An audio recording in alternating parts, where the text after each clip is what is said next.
Hello. In this video, I will be going over voltaic cells so that you can master them in AP chemistry. Voltaic cells, or galvanic cells, are spontaneous electrochemical cells which use redox reactions to generate electricity. Composed of two half cells and a salt bridge, the voltage generated is always positive due to the reaction being spontaneous.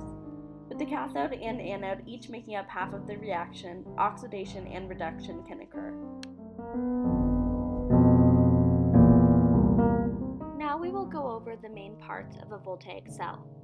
This is the anode, which is where oxidation occurs. On the right is the cathode, where reduction occurs.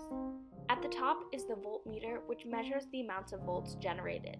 And in the middle is the salt bridge, which allows for the transfer of ions between the two half cells. In this example of a voltaic cell, electrons are transferred from the anode to the cathode, as the oxidation and reduction reactions are taking place, and the salt bridge allows for electric neutrality. This transfer of electrons causes the anode, left, to lose mass, and the cathode, right, to gain mass. As the solid zinc loses electrons, it disperses into aqueous zinc 2+, and the copper 2+ joins with the electrons to form solid copper.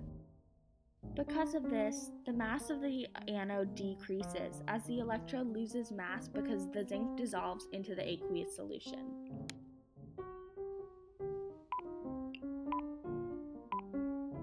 A salt bridge is one of the three main components in a voltaic cell and is used to connect the oxidation and reduction half cells of a voltaic cell. It maintains electric neutrality within the internal circuit by providing ions to the solutions in order to maintain ionic neutrality. When charges are lost during electron transfers, ions from the salt bridge are used to replace it, allowing for electric neutrality to be maintained. A voltmeter measures the electricity generated and is a positive value to signify that it is spontaneous. In order to find the electrochemical cell potentials, use the reduction potentials of the cathode minus reduction potentials of the anode, which results in a measure in volts. This value will always be positive for a voltaic cell.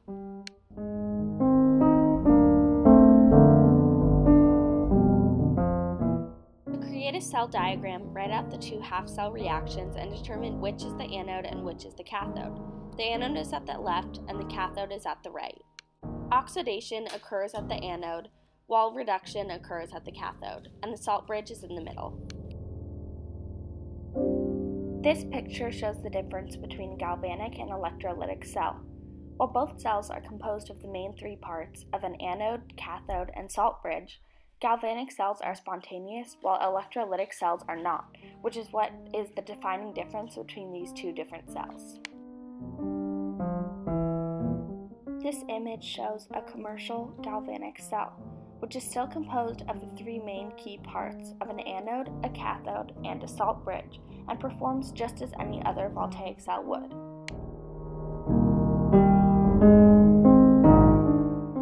Voltage is the potential difference between two half cells and the amount of energy that drives the reaction.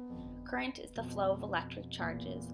Primary batteries are non-rechargeable batteries, secondary batteries are rechargeable batteries, and tertiary batteries are fuel cells.